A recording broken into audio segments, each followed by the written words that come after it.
Insurance का जन्म हुआ कहाँ से? देखिए, इंश्योरेंस का जो जन्म हुआ है ना अभिषेक जी, वो हुआ है कॉन्सेप्ट से। It is basically 100 people who are paying premiums, people who land up in problem, उनको वो क्लेम मिलता है। हेल्थ इंश्योरेंस लेता है, लाइफ इंश्योरेंस लेता है, कार का इंश्योरेंस लेता है, तो वही आदमी लेकर आएगा जिसके पास पैसा है, अमीर है। तो गरीबों के लिए तो बना नहीं है। जिसके पास में रिस्क की समझ है एंड अफोर्डेबिलिटी है, उनके लिए इंश्योरेंस बना है। बट साथ साथ में गवर्नमेंट के भी इतने बड़े बड़े मिशन चले हैं, जैसे अभी आप PMJJBY देखें, प्रधानमंत्री जन जीवन बीमा योजना। करीब करीब 18 करोड़ लोगों के पास 400 रुपए में 4 लाख रुपए का बीमा है। तो इंश्योरेंस इंडस्ट्री में ऐसा कौन से स्कैम होते हैं सर जो वास्तव में लोगों को आज नहीं पता है और कोई बताना भी नहीं चाहता है? इंश्योरेंस इंडस्ट्री का ना सबसे बड़ा स्कैम ये है कि जिनको क्लेम मिलते हैं उनकी आवाजें बाहर नहीं आती। 95% लाइफ इंश्योरेंस के क्लेम 30 दिन के अंदर सेटल होते हैं। ये इंडस्ट्री का स्टार्ट है। 30 डेज में सेटल? 30 डेज के अंदर में सेटल होते हैं। किसने चर्चा करी है इसके बारे में? कोई नहीं करता है। 7 अजूबे तो पता है सबको दुनिया में। 8वां अजूबा बताया गया कंपाउंडिंग, और मेरे हिसाब से 9th अजूबा, 9th वंडर। तो ओ माय गॉड वाला भी इंसिडेंट बता दो ना, कि वो गॉड एक्ट वाला, प्राकृतिक आपदा आ गई। Act of God. हाँ, एक्ट ऑफ गॉड वाला भी सही बात है या नहीं है वो?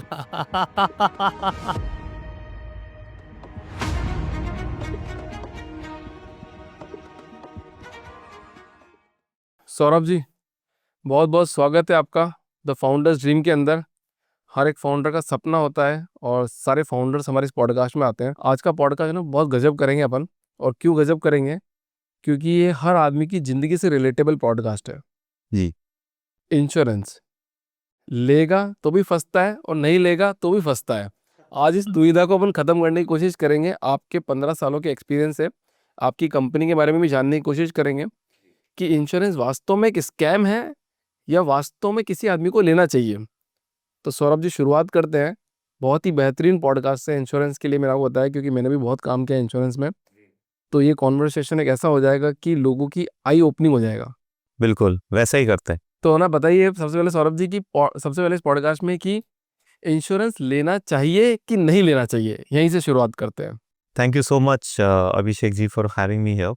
इंश्योरेंस लेना चाहिए या नहीं चाहिए, इसका जवाब मैं आपको इस तरीके से दूंगा कि जब शायद दुनिया में कोई नहीं होता है, उस समय अगर कोई होता है और अगर इंश्योरेंस है तो वो ज़रूर होता है। Insurance is not made for the good times, but the only thing which is made for when things go wrong is insurance. So सवाल का जवाब यही है कि क्या सबके पास होना चाहिए? क्या समय सबका एक जैसा रहता है? नहीं। सो इंश्योरेंस इज अ मस्ट। मतलब कंपलसरी थिंग हो गई है। अच्छा, इंश्योरेंस कितने टाइप के होते हैं? पहले अपन बात करते हैं, जैसे हेल्थ इंश्योरेंस, आप ही बताओगे हेल्थ इंश्योरेंस का, लाइफ इंश्योरेंस, तो मतलब कितने टाइप्स के इंश्योरेंस होते हैं और सारे लेने चाहिए या नहीं लेने चाहिए? नहीं नहीं नहीं, कोई ज़रूरी नहीं है सारे लेने की। इंश्योरेंस, लाइफ इंश्योरेंस होता है। लाइफ के अंदर में भी एक टर्म इंश्योरेंस होता है जो कि pure death related insurance cover देता है। There are investment linked insurances, there are guaranteed insurances. So ये हो गए सारे लाइफ इंश्योरेंस में। इसके अलावा हेल्थ इंश्योरेंस होता है। हेल्थ इंश्योरेंस में भी कुछ कुछ अलग तरीके के इंश्योरेंस होते हैं। गाड़ी का इंश्योरेंस होता है, जो कि वैसे भी सबको पता है, सब लेते हैं अधिकतर करके। इसके अलावा छोटे छोटे और इंश्योरेंसेस होते हैं, accident, hospi cash, embedded, travel.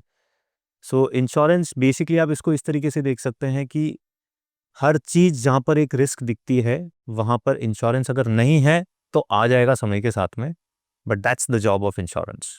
हाँ, तो इंश्योरेंस का जन्म हुआ कहाँ से? मतलब सबसे पहले अगर अपन हिस्ट्री की बात करें तो इंश्योरेंस कौन लेके आया इंडस्ट्री के अंदर?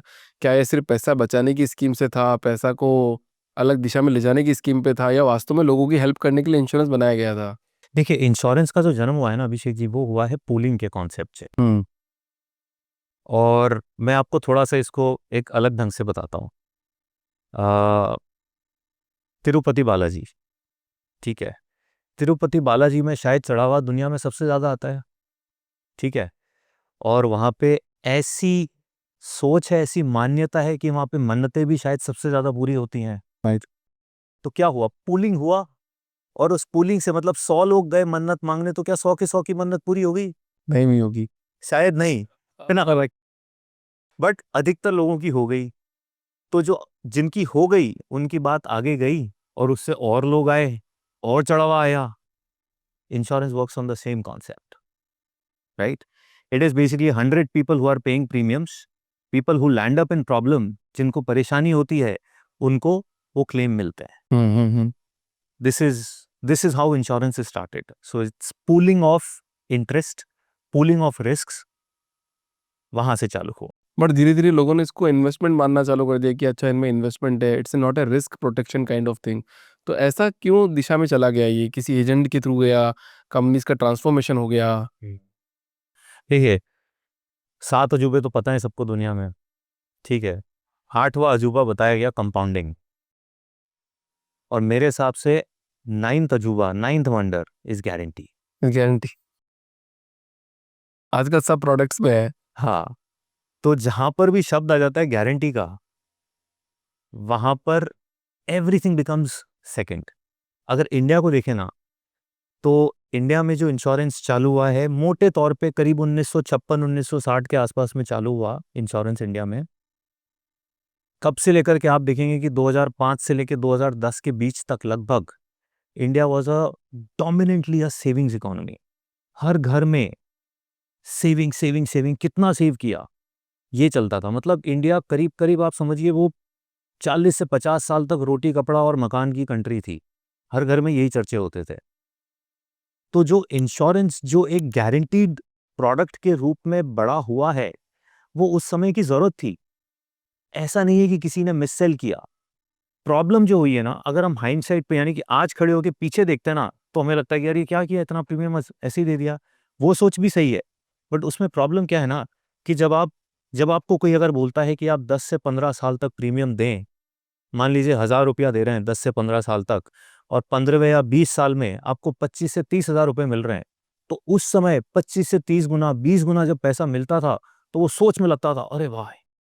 और एक सोच शुरू कहाँ से होती थी कि यार छोटी सेविंग्स कर रहे हैं ना, सेविंग्स तो वैसे भी करनी होती है, तो चलो सेविंग्स करते हैं, 10 साल तक छोटी छोटी सेविंग करेंगे, 15वें साल 20वें साल में बड़ा पैसा मिलेगा.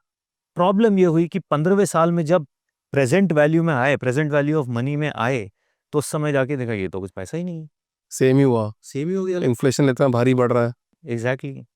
तो फिर वो सोच उस समय हुई, क्योंकि जब डिसीजन लिया था उस समय ग्रोथ क्या होगी इकोनॉमी की, इन्फ्लेशन क्या होगा, ये इसका एहसास नहीं था. But what will always stuck by the fact that it has not gone wrong. Insurance ने हमेशा सबकी मदद करी है. अब वो देखिए, 80-20 का रूल है हर चीज में. तो गलत बोल करके भी बेचा गया है, बहुत बड़े स्तर पे बेचा गया है, और मतलब कहीं ना कहीं इसको गलत एसेस भी कर लिया गया है, या हाइंडसाइट पे इसको एसेस किया गया है. अच्छा ये बताओ कि पॉलिसी जो है मतलब इंश्योरेंस वाली, अगर आपको कोई भी लेता है, हेल्थ इंश्योरेंस लेता है, लाइफ इंश्योरेंस लेता है, Yeah. कार का इंश्योरेंस लेता है, तो वही आदमी लेगा पाएगा जिसके पास पैसा है, अमीर है। करेक्ट. तो गरीबों के लिए तो बना नहीं है। Insurance is a risk management solution, right. एक रिस्क का एहसास अभिषेक जी तब जाके होता है जब कुछ खोने का डर होता है, या कहीं ना कहीं कुछ खोने के लिए होता है. इंश्योरेंस पाने के लिए बनाया हुआ प्रोडक्ट नहीं है. जो लॉस होता है उसको बचाने के लिए प्रोडक्ट है ये, राइट. आपकी बात सही है कि ये है एक बहुत बड़ा सवाल कि गरीबों के लिए क्या इंश्योरेंस बनाया जाए. अगर आप इसको प्राइवेट या पब्लिक इंश्योरेंस कंपनी की नज़र से देखेंगे, तो जो आप कह रहे हो एकदम सही है कि शायद जिसके पास में रिस्क की समझ है, जिसके पास में उस रिस्क को लेके चिंता है एंड अफोर्डेबिलिटी है, उनके लिए इंश्योरेंस बना है. बट साथ साथ में एक गवर्नमेंट के भी इतने बड़े बड़े मिशन चले हैं, जैसे अभी आप PMJJBY देखें, प्रधानमंत्री जन जीवन बीमा योजना. करीब करीब 18 करोड़ लोगों के पास 400 रुपए में करीब करीब 4 लाख रुपए का बीमा है. आयुष्मान भारत पिछले साल पिछले हाँ पिछले साल करीब करीब 84,000 करोड़ के उसने क्लेम बांटे हैं. फ्री इंश्योरेंस है, 5 लाख रुपए तक का सबके लिए इंश्योरेंस है. तो कहीं ना कहीं इंडिया इंडिया उस स्तर से गुजर रही है जहां से कि इंश्योरेंस के फोल्ड में सब लोग आएंगे. अभी जो आप कह रहे हैं वो सवाल एकदम सही है, but it's a matter of time when everybody has a solution to pick up from the bucket of insurance. जैसे माइक्रो इंश्योरेंस कंपनी होती है जो 10 रुपये 20 रुपये 50 रुपये वाला इंश्योरेंस दे देती है, वो एक नंबर का धोखा है या फिर एक्चुअली वो बेनिफिट दे रही है? अब मैं इस वाले मुद्दे पे ही बात करूंगा आपसे कि जो गरीबी वाला मुद्दा है, मेरा एक कुक है, अब इससे पूछेंगे अपने सवाल आज कि इसने हेल्थ हेल्थ इंश्योरेंस लिया है या लाइफ इंश्योरेंस लिया है नहीं लिया है, इस सवाल के बाद। बिल्कुल ज़रूर पूछना चाहिए। मैं आपको एक और लाइव एग्जांपल दूंगा उसी में। तो ये जो देखिए, मेरा सोचना है कि ये जो 10 रुपये 20 रुपये वाले इंश्योरेंस हैं, ये मेरा पर्सनल व्यू है, they are not insurance, right. So with all due respect, ये इंडस्ट्री जो है एम्बेडेड इंश्योरेंस, ये काफ़ी बड़ी हो रही है, क्योंकि इंश्योरेंस में जितना अगर दिमाग लगाने वाले या असेसमेंट वाली चीज़ से आप दूर रखो, इंसान तो ले लेता है। 5 से 10 रुपये वाला ऐसा एहसास दिलाता है कि फ्री है, बट फ्री की चीज़ में क्या आपको बेनिफिट मिलेगा, राइट। तो सच तो यही है कि इसमें बेनिफिट्स बहुत कम है या बहुत ज़्यादा कंडीशंस के साथ में है, right. If you ask me, it does not make any sense. What might make sense, Abhishek ji, is the fact that अगर एक्सपीरियंस में एकदम ऑनेस्टी लेकर के आए, आप चार्ज कीजिए 5 रुपये 10 रुपये, बट बता दीजिए ईमानदारी से क्या मिलेगा। अगर फ्लाइट डिले का इंश्योरेंस कवर दे रहे हैं, तो ये मत बोलिए कि 6 घंटे से ज़्यादा डिले होती तो देंगे, बट यही है, राइट। तो कहीं ना कहीं ज़रूरत है, मेरा मानना है, इंश्योरेंस कंपनीज को, इंश्योरेंस सोल्यूशंस को शार्प बनाने की। कहीं ना कहीं ये भी ज़रूरत है कि इंटरमीडियरीज इस तरीके से, मतलब प्रोडक्ट्स बनवाएं जिससे कि ये कंडीशंस ना रखी जाएं। आप 10 रुपये की जगह 100 रुपये मांगे ना, बट वो 6 घंटे को आप 2 घंटा कर दीजिए, या 500 रुपये मांग लीजिए, ज़्यादा मांग लीजिए, या ईमानदारी से बता दीजिए कि कवरेज क्या है। करेक्ट। अच्छा, अब हरीश से पूछते हैं। हरीश, एक बात बता, पैसे से भी कमाता अच्छे, तेने इंश्योरेंस ले रखा है, क्यों नहीं ले रखा है? सर पढ़ा लिखा है, कुक है, हर चीज़ करते हैं, पैसे भी है, और फिर भी इंश्योरेंस नहीं ले रखा। तो एक बात बताओ, जितने भी लोग हमको, जो ऑडियंस देखेगी, जितने भी गांव में लोग रहते हैं, क्या उनको इंश्योरेंस लेना चाहिए? और तो लेना चाहिए तो कैसे लेंगे और कहाँ से लेंगे? ये बात एकदम सच है दैट जो गांव है, टियर 3 टियर 4 सिटीज़ हैं इंडिया की, या एक पर्टिकुलर इनकम तबका है जहाँ पे इंश्योरेंस बहुत कम है, जहाँ पे इंश्योरेंस की समझ नहीं है। ज़रूरत और एहसास तो होने लगा है, खास करके कोरोना के समय के बाद में अगर हेल्थ इंश्योरेंस की बात करें, तो ये एहसास तो होने लगा है। बट मैं यही कहना चाहूँगा कि उन लोगों को कि थोड़ा सा अपने आप को अवेयर करें, इंश्योरेंस के बारे में सवाल करें, थोड़ा खुद से जागरूक बने। मैं आपसे भी रिक्वेस्ट करूंगा कि अगर हम इस चीज़ को आगे लेके जा सकें जिससे कि लोग सवाल करें। टियर 3 टियर 4 या गाँव में डीमैट अकाउंट्स बहुत बड़ी संख्या में खुल चुके हैं, एसआईपी बहुत बड़ी संख्या में चल रही है, एलआईसी बड़े शहरों में कम, छोटे शहरों में ज़्यादा चला है। गारंटी शब्द का जो जादू है वो उन शहरों में ज़्यादा चला है, फ्री का भी उन शहरों में ज़्यादा चला है। ऐसा नहीं है कतई कि उनके पास कैपेसिटी नहीं है पे करने की या प्रीमियम भरने की, ऐसा भी नहीं है कि उन्हें, उनके लिए वैसे इंश्योरेंस सॉल्यूशंस नहीं हैं या नहीं बन सकते जो कि अफोर्डेबल भी हों। हैं वैसे प्रोडक्ट्स, बड़ी तादाद में हैं, बट आई थिंक अगर ये लोग थोड़े और जागरूक होंगे, खुद की रिस्क को समझेंगे और सही सवाल करेंगे, दे विल गेट इट। सबसे मेन रूट कॉज है सर एजुकेशन, कि लोगों को एजुकेशन सही नहीं मिली है, चाहे कुछ भी हो। और जो अपन गांव की बात कर रहे हैं, तो गांव के अंदर हर जगह बैंक होता है, हर गांव में एक बैंक मिल ही जाएगा। अब बैंक में एक पाया जाता है इंश्योरेंस एजेंट, अब होते हैं उसके टारगेट। अब वो अपने टारगेट को पूरा करने के चक्कर में वन टाइम पॉलिसी उनको बेच देता है, समझाता नहीं है कि भाई कि ये लाइफ इंश्योरेंस है चाहे हेल्थ इंश्योरेंस है, आपको तो सर, आपने आज 1 लाख रुपए दिए हैं, आपको 5 साल में 10 लाख रुपए मिल जाएंगे। वो ऐसी गणित बताता है, और ब्रांच मैनेजर भी बताता है कि ठीक है सर, आप ये ले लो, ओके है। वो ब्रांच मैनेजर को पता है 10 साल बाद मैं इस ब्रांच में नहीं रहूँगा, कोई मेरे को पूछने नहीं आएगा। और ये पता नहीं कितने ही सालों से ये ऐसा स्कैम चला जा रहा है, जिसमें सबसे ज़्यादा मारा जाता है गाँव वाला। मैंने वीडियो भी बनाया है इस पे, और बहुत बात भी करी मैंने इसमें, कि हर व्यक्ति जो भी पॉलिसी ले रहा है और जो आपको पॉलिसी बेच रहा है, अगर साइन कर रहे हो उस पेपर पे, तो उस पेपर को 50 जगह पढ़ा दो कि भैया मैं यार ये एक साइन करने वाला हूँ, ये मेरे को इंश्योरेंस बेच रहा है। अगर आपने 50 बार नहीं पढ़ाया, लोगों को 50 बार नहीं पढ़ाया, तो वो पैसा आपका 100% डूब जाएगा।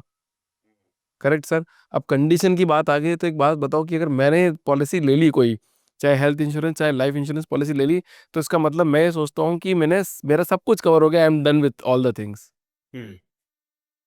क्या ये स्कैम है मेरे लिए, या मुझे सतर्क होने की आवश्यकता है? सतर्क होने की आवश्यकता से ज़्यादा इसको आप इस तरीके से सोचिए कि आपको, जो आप कह रहे हैं ना, जागरूक होने की ज़रूरत है, आपको सवाल करने की ज़रूरत है। एक कारण है अभिषेक जी, जिसके कारण इंश्योरेंस की प्रीमियम हर साल ली जाती है। एक कारण है जिसके insurance regulatory development authority of India, वो रेगुलेटर उतना ही सशक्त है जितना कि सेबी सशक्त है म्यूचुअल फंड और स्टॉक मार्केट्स के लिए। आपने कभी भी सुना है कोई इंश्योरेंस कंपनी डूबी है? नहीं, आज तक तो नहीं हुआ शायद। इंश्योरेंस कंपनीज नहीं डूबती। नहीं डूबती। आपने सुना है बैंक डूबे हैं? बैंक तो डूबते हैं, है ना? बैंक तो रातों रात बंद हो जाते हैं। बैंक बंद होता है। Insurance companies do not die, हाँ। बिकॉज इंश्योरेंस कंपनीज के पीछे में रेगुलेटर इतना सशक्त है, उनके फाउंडेशनल प्रिंसिपल्स इतने स्ट्रांग हैं, that fundamentally you will never have a problem in getting your dues if they are right. Problem ये होती है ना कि हमारी आशाएं शायद कहीं और हैं और सच्चाई कहीं और है। मैं ये नहीं कह रहा हूं कि केवल वही गैप है, इंश्योरेंस कंपनीज को भी अपने क्लेम्स के प्रोसेसेस को इम्प्रूव करने की ज़रूरत है। और मैं आपको ये विश्वास दिलाना चाहता हूं कि इस डायरेक्शन में बहुत एग्रेसिवली काम हो रहा है। Government of India is working in it, IRDA is working towards it, many insurance companies are working towards it, intermediaries are working towards it, we have technology that is working towards it. Very, very large companies, ex-founders, including the ex-founders of Infosys, are working on things like National Health Claims Exchange, right? तो ऐसी बहुत सारी चीज़ें हो रही हैं जिससे कि experience of claims will improve, right? तो ये एक स्कैम नहीं है कतई भी। Insurance, like I said earlier, insurance is a must, but at the same point in time, it's important to be aware, to ask those questions. हर साल premium भरने का मतलब ये भी है कि आप हर साल सोचिए, सवाल कीजिए कि क्या आपके पास सही पॉलिसी है, क्योंकि समय बहुत तेज़ी से बदल रहा है। Medical inflation, health inflation is anywhere around 14%। It's almost the 2x of the growth of GDP of India. हम उस उतनी स्पीड पे ग्रो नहीं हो रहे हैं जितनी स्पीड पे कहीं ना कहीं कुछ और ग्रो हो रहा है। अब तो इस पर भी तो सैलरी भी नहीं बढ़ती है किसी की। हाँ, सैलरी भी नहीं बढ़ती इस सहूलतों का।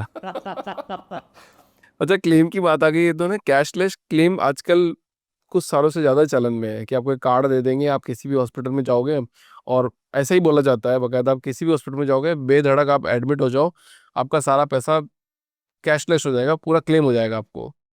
तो ये भी एक मिथ है या एक सच्चाई है कि कैशलेस क्लेम एग्जिस्ट करता है? कैशलेस क्लेम बिल्कुल एग्जिस्ट करता है, और कैशलेस क्लेम करीब करीब इंडिया में लगभग 30,000 हॉस्पिटल्स में कैशलेस क्लेम्स एग्जिस्ट करता है। उसके मायने ये हैं कि आप हॉस्पिटल में जाएं, अपनी चॉइस के हॉस्पिटल में जाएं, वहाँ पे इलाज कराएं, and your treatment expenses will be taken care of. इसमें सच्चाई ये भी है अभिषेक जी कि ये प्रोसेस में करीब करीब एक समय था आज के 2-3 साल पहले, और कई जगह पर अभी भी शायद, कि काफ़ी घंटे लगते हैं डिस्चार्ज होने के बाद में, कि मतलब उसमें 6 घंटा 8 घंटा मतलब सब हो गया है, बट 6 से 8 घंटे तक इंतज़ार कर रहे हैं डिस्चार्ज होने का, क्योंकि कैशलेस क्लेम अप्रूव नहीं हुआ है। राइट। इसमें IRDA ने एक तो पिछले साल एक नॉर्म रिलीज़ किया था, कैशलेस एवरीवेयर। हर अस्पताल में, चाहे वो कैशलेस का टाइप है चाहे नहीं है, उसको कैशलेस ट्रीटमेंट देना पड़ेगा। ओके। कंडीशन एक ही है कि आप 2 दिन पहले इंटीमेट कर दें इंश्योरेंस कंपनी को कि आप इस अस्पताल में जा रहे हैं फॉर ट्रीटमेंट। जहाँ पर पॉसिबल नहीं है 2 दिन पहले, कई ऐसी सिचुएशंस होती हैं, बट अगर उनका कैशलेस टाइप नहीं है, वहाँ पर कैशलेस नहीं हो पाएगा। But it's just a matter of time कि ये चीज़ें इम्प्रूव होंगी। जो मैं कह रहा था आज से कुछ साल पहले 8-10 घंटे लगते थे, वो चीज़ ऑलरेडी आ चुकी है 3 से 4 घंटे में। रेगुलेटर ने ये भी निकाल दिया है कि 3 घंटे के अंदर में आपको कैशलेस अप्रूव करना ही पड़ेगा। रेगुलेटर ने बोल दिया है, क्या इसका पालन हो रहा है उतना? शायद नहीं।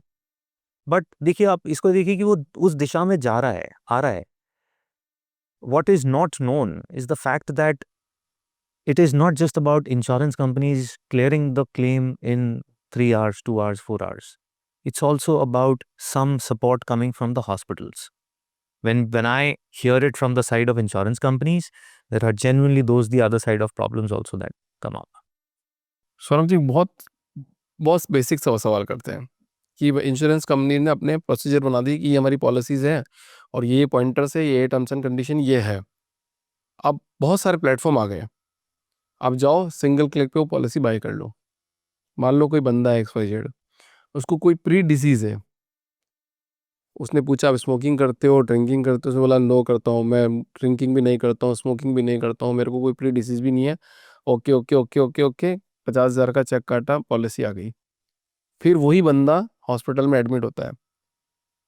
अब ये सिचुएशन जिनका क्लेम पास नहीं हो रहा उनके साथ तो होती ही होती है। इस सिचुएशन से कैसे बचा जाए, क्योंकि आपने तो बोला कि भैया कि हमारे तो हमने तो लिखा था, आपने पढ़ा नहीं और आपने सही जवाब नहीं दिया, आपने पॉलिसी बाय कर दी। तो यहाँ पे क्या है, एक मीडिएटर की ज़रूरत है या नहीं है, तो ये प्रोसेस होना कैसे चाहिए? देखिए इंश्योरेंस जो है वो अभिषेक जी एक एक प्रिंसिपल पर आधारित है। मतलब इसकी foundation is on fair disclosures on all sides. तो इंश्योरेंस पॉलिसी जो एक थिक डॉक्यूमेंट होता है ना, वो इसलिए होता है क्योंकि इन फेयरनेस इंश्योरेंस कंपनीज अपनी तरफ से सब डिस्क्लोजर उसमें लिख दिया है। बहुत मुश्किल है काम आदमी के लिए उसको समझना। हम्म। एंड मैं भी उसी तरीके का एक आम आदमी, हम सब उसी तरीके हैं कि वो उस डॉक्यूमेंट को समझना, कंठस्थ याद रखना तो भूल ही जाएं, बट उसको समझना, उसमें कॉम्प्लेक्स वर्ड्स लिखे होते हैं, वो पॉसिबल नहीं है। बट एक ड्यूटी के तौर पे उन्होंने वो वहाँ पे सब कुछ लिखा हुआ है उस डॉक्यूमेंट में, तो एक सत्य जो है वो वहाँ है। हम्म। दूसरी जो एक आशा है पॉलिसी खरीदने के वक्त में पॉलिसी होल्डर से, वो ये है कि जो पूछा गया है उसका सही में जवाब दे दें। एक कहीं ना कहीं इसमें डर भी है लोगों को कि अगर हम बता दें तो हमें क्लेम नहीं मिलेगा। ये बहुत आम डर है, आम सोच है ये। बट ये सोच से शायद सोसाइटी को ऊपर आने की जरूरत है, क्योंकि ये तो तय है कि अगर आपने गलत बताया तो आपको क्लेम तो नहीं मिलेगा। ये आप 90% मान के चलिए कि अगर आप छुपाए कुछ, क्योंकि इंश्योरेंस कंपनीज भी तो इवॉल्व हुई हैं इन टर्म्स ऑफ टेक्नोलॉजी या फैक्ट फाइंडिंग, है ना, तो वो उसमें इवॉल्व हुई हैं। तो कहीं ना कहीं ये चीज को दिमाग से निकालने की बहुत जरूरत है कि हम छुपा के चले जाएं, हो जाएगा। हम्म। बिल्कुल कुछ नहीं छुपाना है, ज्यादा बता दीजिए चलेगा, क्योंकि आज आप प्रीमियम दे रहे हैं, बट जब क्लेम्स का वक्त आएगा तब बहुत जरूरी है कि उस समय आप ये सवाल ना किया जाए कि आपने हमें बताया नहीं। मतलब हेल्थ इंश्योरेंस एक ऐसा है कि वो गाड़ी के इंश्योरेंस की तरह नहीं, कि मतलब गाड़ी का इंश्योरेंस एक्सपायर हो गया, आपकी गाड़ी ठुक गई और फिर आपने किसी इंश्योरेंस एजेंट को बोला कि मेरा रिन्यूअल कर दे और फिर मेरे को इजीली क्लेम मिल जाएगा उसका। पर हेल्थ इंश्योरेंस में शायद ऐसा बिल्कुल भी नहीं है। देखिए सेम मोटर इंश्योरेंस में भी सेम है अभिषेक जी, कि उसमें क्या होता है कि अगर वहां पर भी टेक्नोलॉजी बहुत हद तक इवॉल्व हो गई है। अगर आपकी देखिए, अगर क्लेम तो आपको मिलता है, बट अगर क्लेम आपने कुछ समय तक, मान लीजिए 2 महीने बाद बताया कि मेरा एक्सीडेंट हुआ, हो सकता है कि क्लेम ना मिले। हो सकता है कि रिलेशनशिप या पुश की वजह से या एक कहानी रच दी जाए, उसके बेसिस पे क्लेम मिल जाए। बट सच ये है कि 2 महीने बाद इंटीमेट करके आपको वो क्लेम मिलेगा उस एक्सीडेंट का, ये सही नहीं है। तो कानूनन तो नहीं मिलना चाहिए, हम्म। बट मिल जाता है, हो जाता है। वो कारण नहीं बनता हेल्थ हेल्थ इंश्योरेंस में ये सोचने की कि वहां भी मिल जाएगा। हेल्थ में इंश्योरेंस का क्लेम आपको इमीडिएटली चाहिए ना। और गाड़ी में अगर कुछ लग गया तो आप, अधिकतर लोग चलते हैं, हाँ ठीक है यार 4 महीने बाद देख लेंगे, राइट। बट डिफरेंस है। अच्छा, तो लाइफ इंश्योरेंस हेल्थ इंश्योरेंस में क्या डिफरेंस है, मतलब दोनों को अलग अलग क्यों डिवाइड किया गया है? देखिए लाइफ इंश्योरेंस इज बेसिकली, एकदम सिंपल तरीके से देखें तो लाइफ की रिस्क के अगेंस्ट में लाइफ इंश्योरेंस है। लाइफ की रिस्क दो तरीके की, डेथ रिस्क, परमानेंट डिसेबिलिटी, ये दो तरीके की रिस्क आती है लाइफ में। और हेल्थ में कुछ भी बीमारी हुई किसी भी तरीके की, वो कवर होती है हेल्थ में, यानी कि डेथ नहीं होता है कवर, परमानेंट डिसेबिलिटी नहीं होता है कवर। बीमारी हुई, और बीमारी में भी अधिकतर करके हॉस्पिटलाइजेशन या डे केयर वाली चीजें कवर होती हैं। वैसी चीजें नहीं कवर होती जो कि, मतलब सिंपल वायरल फीवर हुआ तो वो नहीं कवर होता है। तो फिर टर्म इंश्योरेंस क्यों आया? Term insurance is death insurance. तो फिर लाइफ इंश्योरेंस भी डेथ इंश्योरेंस, हाँ। टर्म इंश्योरेंस भी death insurance? No. So term insurance is basically an insurance to give the insured family a certain amount of money upon the death of that insured person.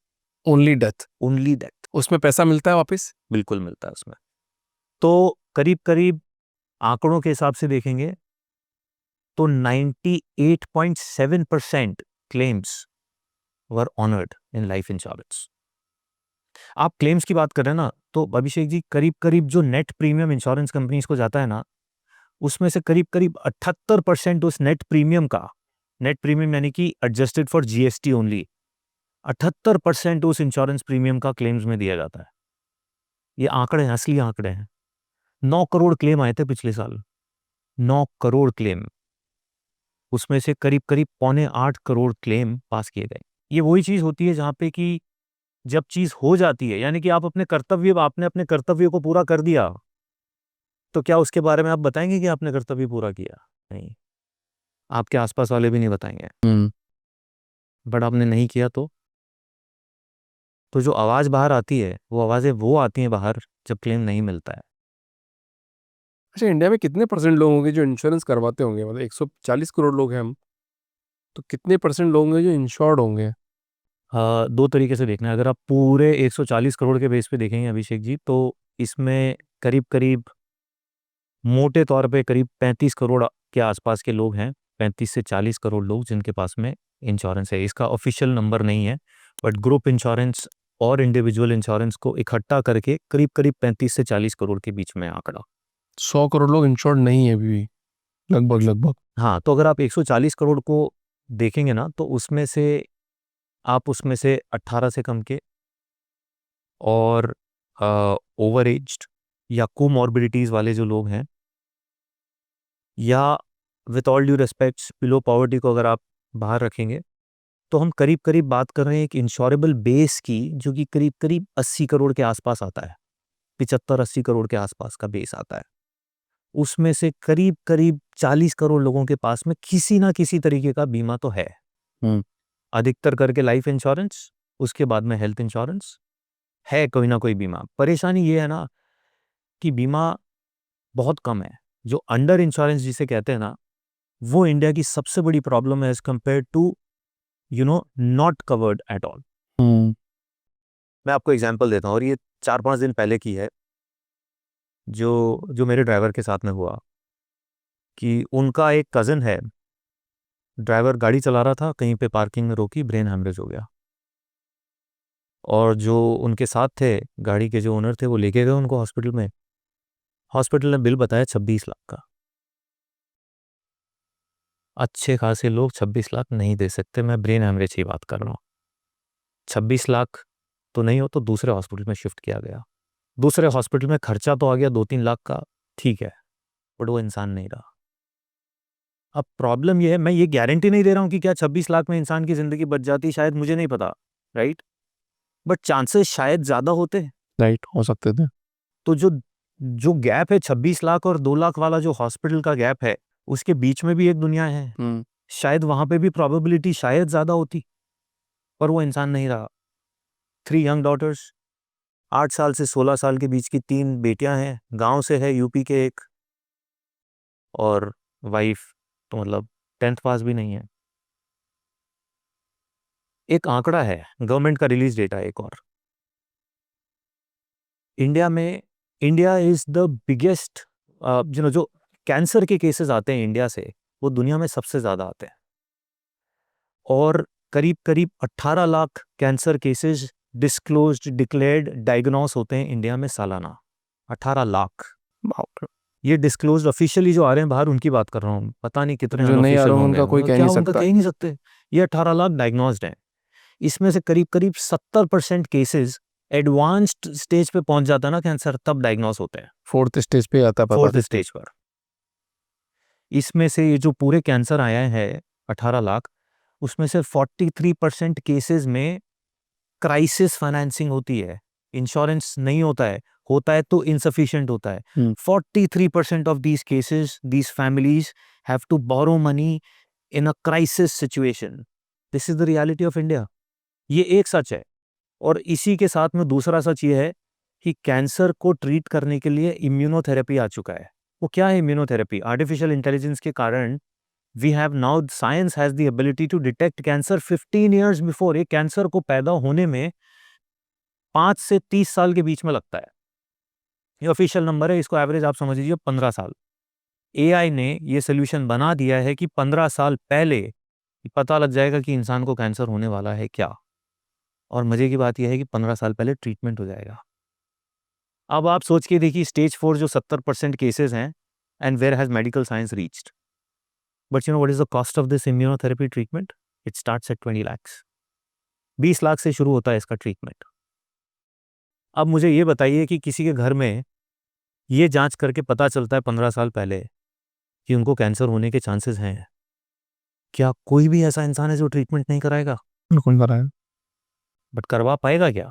क्योंकि cost तो 20 लाख है। छोड़ देगा, बोला छोड़ दो, कोई बात। छोड़ दो, बट अगर इंश्योरेंस होगा तो करवाएगा। हाँ, करवाएगा। तो इसमें कॉमन सवाल है, सब लोगों का मानना है कि अगर हम एक 5 लाख का इंश्योरेंस एक कंपनी से ले लिया, 15 लाख का इंश्योरेंस बी कंपनी से ले लिया, 30 लाख का इंश्योरेंस सी कंपनी से ले लिया। और शायद थोड़े दिन पहले मैं पेपर में पढ़ रहा था कि एक व्यक्ति का क्लेम पास नहीं हुआ बिकॉज उसने 3 कंपनी से इंश्योरेंस ले रखे थे और डिस्क्लोज नहीं किए। तो क्या ये रियलिटी है, वो पेपर में जो है वो सच है, या आपको एक ही कंपनी से इंश्योरेंस लेना चाहिए? नहीं, आप अलग अलग कंपनी से इंश्योरेंस ले सकते हैं, बिल्कुल ले सकते हैं। और आपको आप डिस्क्लोज करना, जब आपसे पूछा जाता है कि क्या आपके पास कोई और इंश्योरेंस है, उस समय आपको डिस्क्लोज करना ज़रूरी है। अगर आपने उस फॉर्म में डिस्क्लोज नहीं किया तो ये गलत है। बट केवल ये कि आपके पास 3 कंपनी से इंश्योरेंस है, इस कारण से आपका क्लेम रिजेक्ट नहीं हो सकता। तो कौन सा इंश्योरेंस मिलेगा आपको? 5 लाख वाला मिलेगा, 15 लाख वाला मिलेगा, या 30 लाख वाला मिलेगा? अच्छा, वैसे देखिए, इसमें आपके पास आज़ादी है। आपके पास मान लीजिए 3 हेल्थ इंश्योरेंस है, वैसे होते नहीं है, बट मान लीजिए कि 3 कंपनी से 3 हेल्थ इंश्योरेंस है। आपकी जिससे मर्जी आप ले सकते हैं उसमें अपना कवर। आप चाहें तो एक ही क्लेम अमाउंट को तीनों में बांट सकते हैं, इक्वल भी बांट सकते हैं, प्रोपोर्शनेट बांट सकते हैं, और एक कंपनी से पूरा भी ले सकते हैं। तीनों से मिल सकता है आपको? बिल्कुल। बहुत बढ़िया सर। अब एक सवाल करो, जवाब दीजिए कि कितना हेल्थ इंश्योरेंस का कवर लेना चाहिए जो सफिशिएंट हो आने वाले 5-10 सालों के लिए? आज 2025 चल रहा है तो 2035 तक मान के चलते हैं, अपन 10 साल की बात करते हैं। तो कितना हेल्थ इंश्योरेंस सफिशिएंट होना चाहिए कवर? देखिए, इसकी शुरुआत होती है मेरे हिसाब से कम 10 लाख का कवर होना ज़रूरी है। मिनिमम 10 लाख मान। मिनिमम 10 लाख किसी भी सूरत में होना ही चाहिए, क्योंकि 10 लाख का मतलब है कि आप 2035 तक मेरे से सवाल पूछ रहे हो, और मैं खुद भी सबको, हम सब लोग को ये एडवाइस करते हैं कि कम से कम, और कुछ नहीं ना तो 10 साल का तो व्यू रख के चलिए। इसलिए मैंने 10 साल का ली। बिल्कुल, आप सही कह रहे हैं। तो वो कवर अमाउंट, और मैं अफोर्डेबिलिटी को ध्यान में रख के अभिषेक जी कह रहा हूँ कि 10 लाख होना चाहिए, but nothing less than 10 lakhs। In fact अगर कोई 10 लाख भी ले रहा है तो मेक श्योर कि आप उसके साथ में टॉपअप भी ले रहे हैं।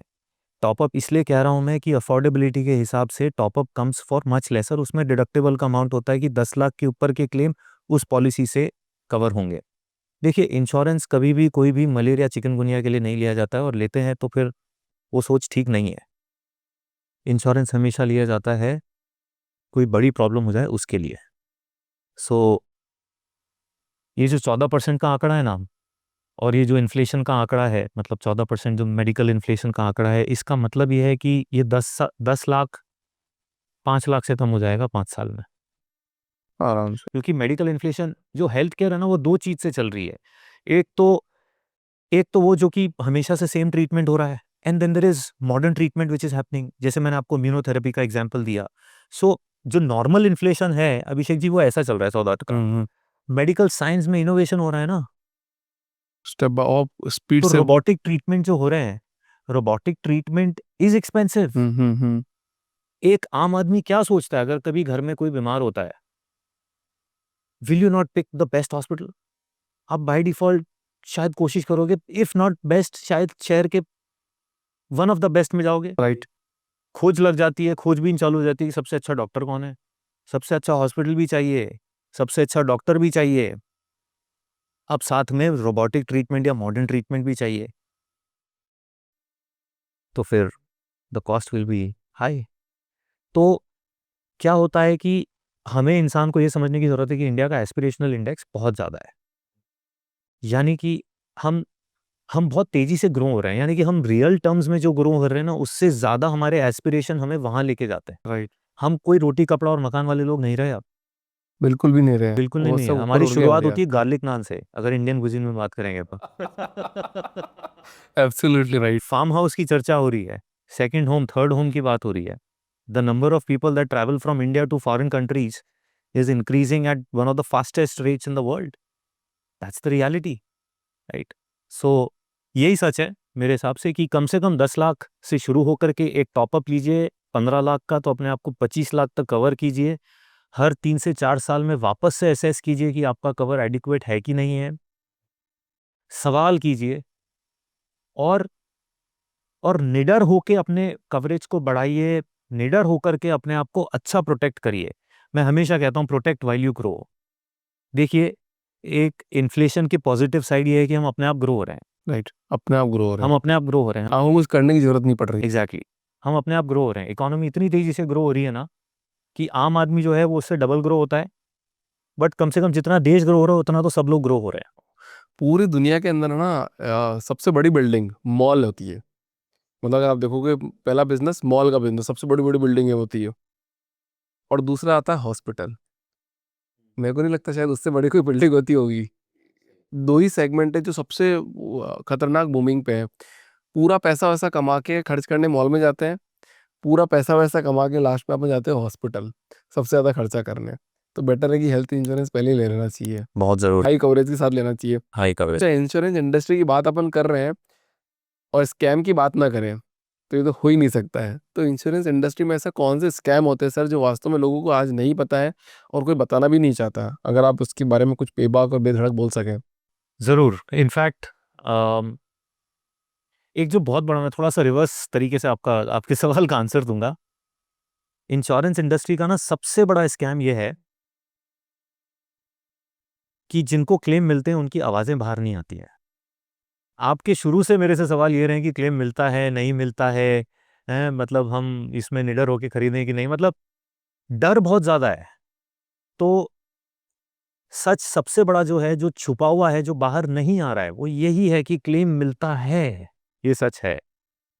और बहुत बड़ा सच है अभिषेक जी की इंश्योरेंस उस समय रहता है आपके साथ जब शायद ना कोई इंसान ना कोई एसेट हो आपके साथ में। हमें पर्सनली ऐसी बहुत सारी स्टोरीज पता हैं जहाँ पे कि 20,000 भी बहुत बड़ी, बहुत बहुत बड़ा अमाउंट होता है फैमिलीज के लिए। हमने वहाँ उनकी हेल्प करी है। और ऐसे भी एक्सपीरियंसेस हुए हैं जहाँ पे कि 4-4, 5-5 करोड़ मिले हैं। मतलब आप ये देखिए कि करीब करीब 95% लाइफ इंश्योरेंस के क्लेम्स 30 दिन के अंदर सेटल होते हैं। ये इंडस्ट्री का स्टैट है। 30 डेज में सेटल? 30 डेज के अंदर में वाह। सेटल होते हैं। किसको पता है? किसने चर्चा करी है इसके बारे कोई नहीं कर रहा है, हम भी नहीं कर रहे हैं, मैं भी नहीं कर रहा हूँ क्योंकि हम भी डरे हुए हैं। में? हाँ। But that's a fact. But ये होता है ना कि अगर देखिए इंश्योरेंस में ना डरने की भी इसलिए जरूरत नहीं है क्योंकि देयर इज अ प्रोसेस। एक रेगुलेटर, बहुत सशक्त रेगुलेटर है ये, IRDA। इंश्योरेंस के एडवर्टाइजमेंट तक में रेगुलेशन है कि किस तरीके से वो एडवर्टाइजमेंट बनाए। गलत एडवर्टाइजमेंट अगर कोई बनाता है तो इंश्योरेंस कंपनीज पे पेनल्टी तक लगती है, इंटरमीडियरीज तक पे पेनल्टी लगती है, एड्स बड़ी भी नहीं बना पेनल्टीज सकते लगती हो, है। राइट। बिल्कुल। हर एक पॉलिसी जो बनती है वो पॉलिसी पहले रेगुलेटर अप्रूव करता है, ऐसे ही नहीं बन जाती insurance policy. It is very very strong, it is a regulated industry. And I think जैसे कहते हैं ना म्यूचुअल फंड सही है, इंश्योरेंस ज़रूरी है। अच्छा, एक प्लेटफॉर्म के बारे में और देख रहा था मैं। एक प्लेटफॉर्म वाले ने बोला कि पहले हमने लोगों से बोला कि एम्बेडेड इंश्योरेंस की बात कर रहे हैं अपन यहाँ पे। एम्बेडेड इंश्योरेंस मतलब कि कोई प्लेटफॉर्म है, वहाँ पे आप जाते हो और कुछ बोलते हो मेरे को ये खरीदना है, वहाँ पे बोलता है कि क्या you would like to take insurance for 2 rupee, 5 rupee, 10 rupees. तो आप उसको बाय डिफ़ॉल्ट उस पर क्लिक नहीं करते हो। तो क्लिक नहीं करते हो और आप आगे करके प्रोसेस कर देते हो। तो एक फाउंडर से पूछा गया कि मतलब आपने, आपका रेवेन्यू इतना कैसे बढ़ गया, ऐसे कैसे हो गया? तो उसने बोला कि हमने क्या किया, हमने लोगों को ऑप्ट इन करने का ऑप्शन नहीं दिया कि आप उस पर क्लिक करो। हमने उसको बाय डिफ़ॉल्ट दे दिया कि ये ऑलरेडी है। अब आदमी हटाता नहीं है वहाँ से, तो ये भी तो एक चीटिंग हो गई। तो यहाँ पे एक इंश्योरेंस इंडस्ट्री का एक अलग ही ट्रैवल का हो गया है। चाहे आप, आई थिंक ट्रैवल का ही सबसे ज़्यादा है, ट्रैवल के अंदर इंश्योरेंस का सबसे ज़्यादा है। तो इज दिस ए चीटिंग? क्या बिना सहमति के लोगों से लेना चाहिए इंश्योरेंस या नहीं लेना चाहिए? करीब करीब 3 साल पहले तक ऐसे ही होता था जैसे आप कह रहे हैं कि सब कुछ ऑप्ट आउट होता था, यानी कि प्रीटेक्ट होता था। करीब 3 साढ़े 3 साल पहले ये रेगुलेशन आया, जिसके बाद में अब ऐसा नहीं है, अब ऑप्ट इन हो गया है। अगर अब आपको इंश्योरेंस चाहिए तो आपको उसमें टिक मार्क करना पड़ेगा, आपको सिलेक्ट करना पड़ेगा। बट मुद्दे की बात यह है कि ये इंश्योरेंस जो है, ये 2 रुपया 10 रुपया, क्या ये इंश्योरेंस अभी भी लेना चाहिए? क्या ये सही है? इसको अच्छे से पढ़ना ज़रूरी है लोगों को, फिर उनको पढ़ने के बाद उनको अगर ठीक लगता है तो लें। मेरा पर्सनल व्यू है कि ये बहुत ज़्यादा कंडीशनड हैं एंड नहीं लेना चाहिए। अच्छा, फिर एक सवाल और आ गया मेरे यहाँ पे। अब जैसे मान लो हेल्थ इंश्योरेंस भी ले है किसी ने, लाइफ इंश्योरेंस भी ले रखा है किसी ने, और टर्म इंश्योरेंस भी ले रखा है, वैसे ही उसकी बहुत प्रीमियम जा रही है, मान लो 1 लाख रुपए प्रीमियम जा रही होगी सब में, और फ्लाइट का ट्रैवल आजकल बहुत बढ़ गया है। जी।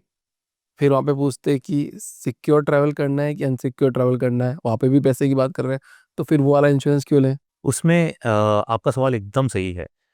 जो मोस्ट ऑफ द थिंग्स उस ट्रैवल इंश्योरेंस जो कवर करता है अधिकतर, वो जो आपका नॉर्मल हेल्थ इंश्योरेंस कवर नहीं करता है, वो है कि क्या आपका अगर बैगेज लॉस हो गया तो, अगर आपकी फ़्लाइट डिले हुई और आपकी आगे की अगर कोई कनेक्टिंग फ़्लाइट है वो मिस हो गई तो, या फिर अगर कई बारी जो राइड हेलिंग ऐप्स हैं, जो 2 रुपये 3 रुपये वाले इंश्योरेंस देते हैं, अगर वो टैक्सी को कुछ हो गया जिसके कारण आपकी फ़्लाइट मिस हो गई तो, ये वाले जो इंश्योरेंस है इस तरीके के, ये एडिशनल होते हैं उसमें, जो कि आपके लाइफ इंश्योरेंस, हेल्थ इंश्योरेंस जो आपके पास है अलग, उनमें नहीं होता है कवर।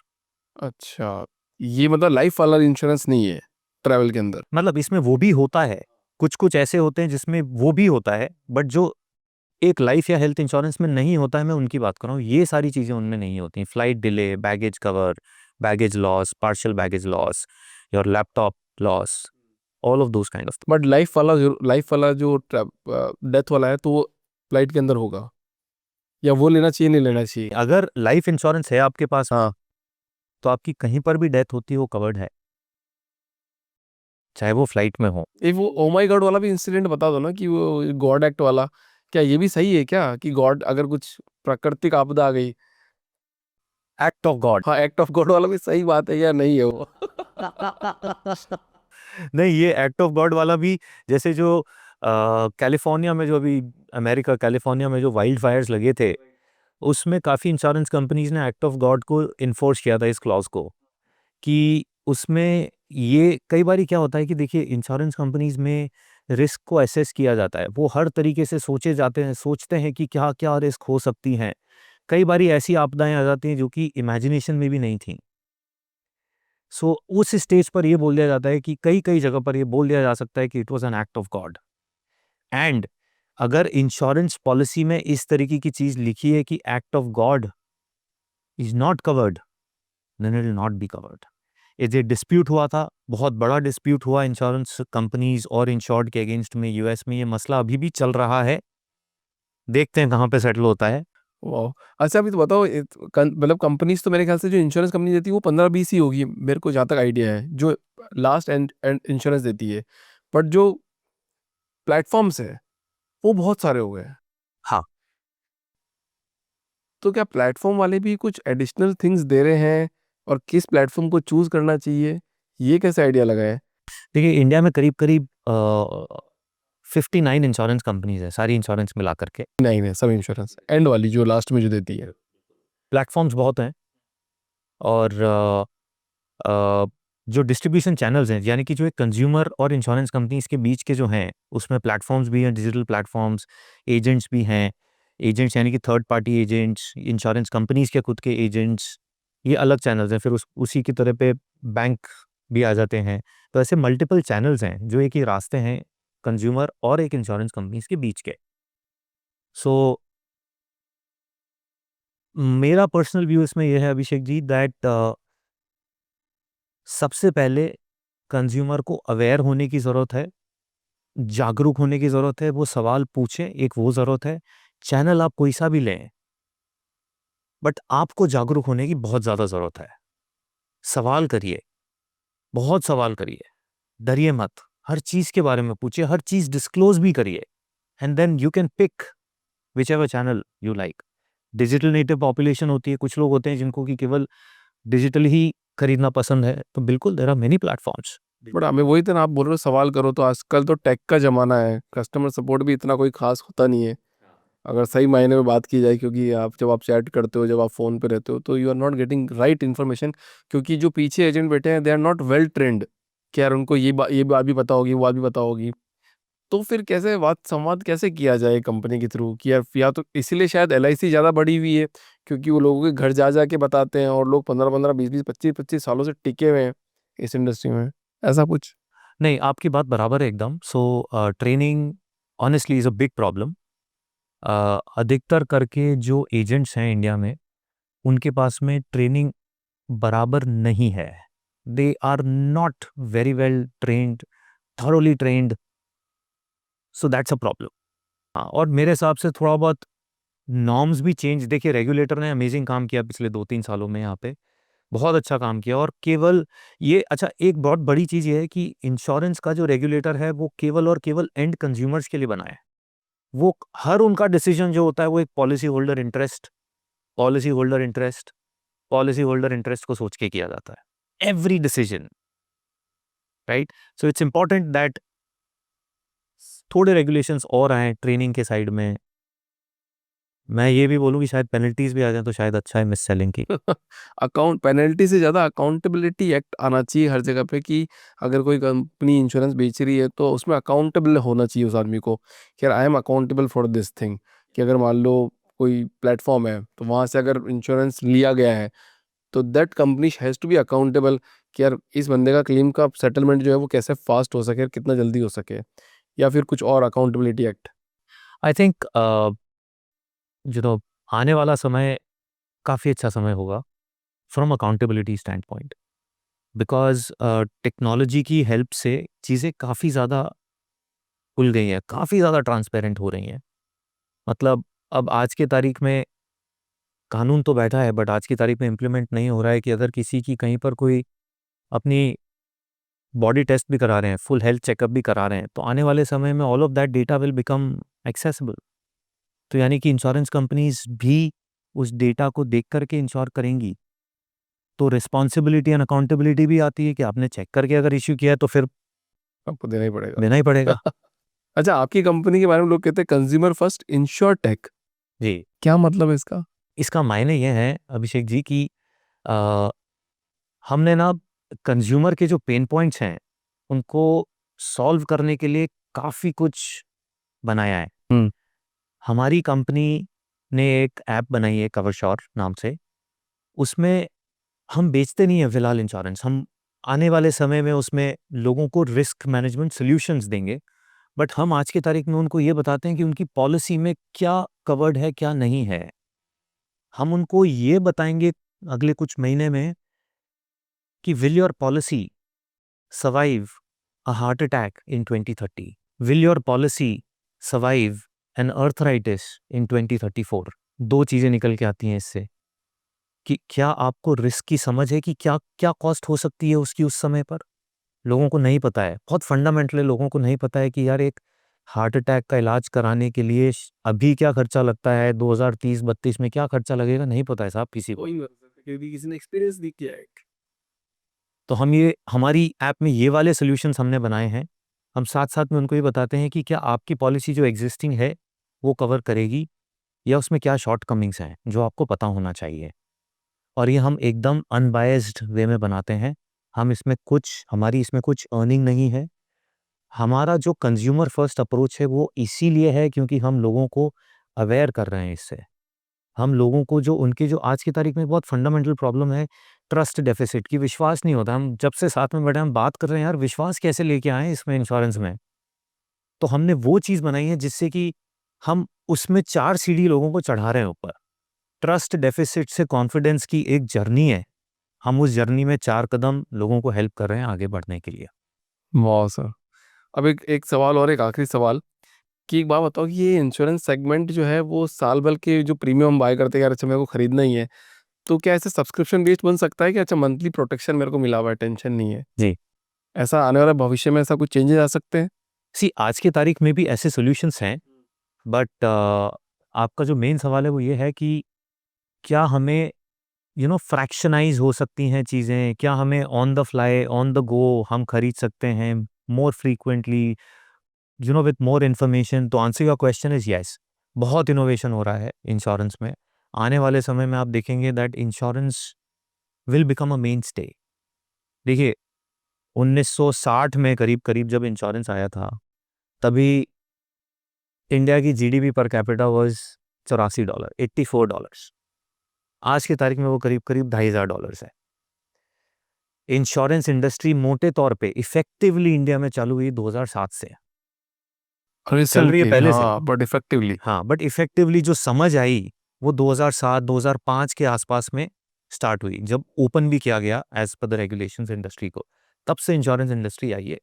तब से लेकर के अब तक में वो जो इंश्योरेंस आज की तारीख में आप देख रहे हो वो उसी का नतीजा है। 2005 से 10 के बीच के का ही नतीजा है जो आज की तारीख में खड़ी है। अब रिस्क आना चालू ही है। क्यों? क्योंकि अब आप $2,500 के ऊपर है। अब जब हाथ में पैसा है तो गंवाने का डर है, राइट राइट। रिस्क फील होती है, हेल्थ के बहुत सारे इश्यूज आने लग गए हैं, तो अब डर है, अब इंश्योरेंस आएगा।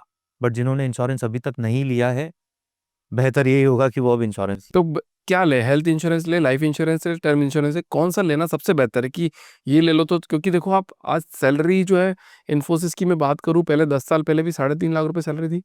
कोई बंदा जब ज्वाइन करता था, आज भी उतनी है 3.5 लाख 10-12 साल बाद।